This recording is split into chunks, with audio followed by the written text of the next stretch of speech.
I had a story that I want to tell you. A man chained up himself in his marriage. This video will teach you to control yourself and what you say, especially in our marriages. This man and his wife, they were watching movie, and then he saw where a man was buying so many things for his wife. And then the man said, this is what he can do, because this time they were yet to marry. That was in an earlier time. That's why I said courtship is a fraudulent. I have a video for it. I disagree with courtship. For me, I will make more videos against courtship.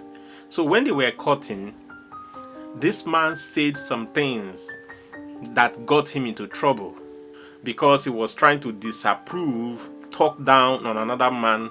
As they were watching movie, he saw where the man was doing some shopping for his wife, and he said, oh, this is not enough, this is what I can do too. You know, when you are talking to a woman, you must know what you said, because whatever you say must be held against you in the court of law.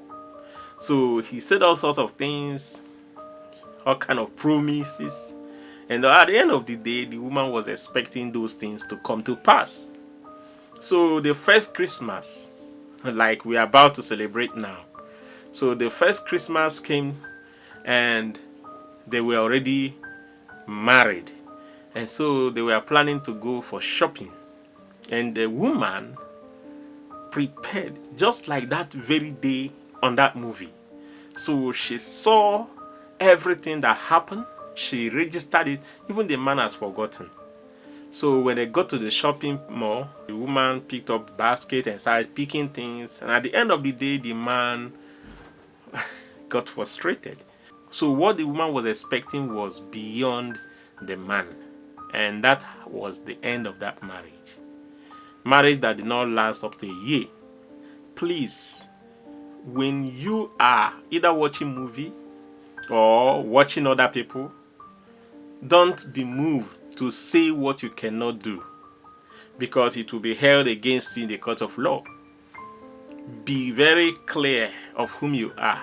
Know your capacity. Stay in your capacity. Don't trigger like by what you say.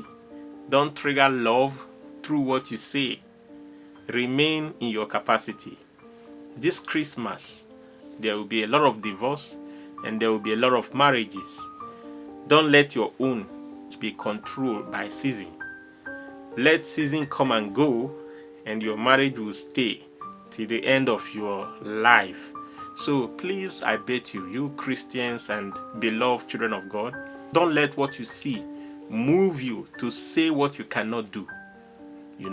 And let this season not be the time to spend your future and savings, what you've been saving to better your future and your family. Don't be eager to squash it just because of 25th or Christmas period. It is not godly. It is not the wisest things to do. Enjoy your Christmas, and bye.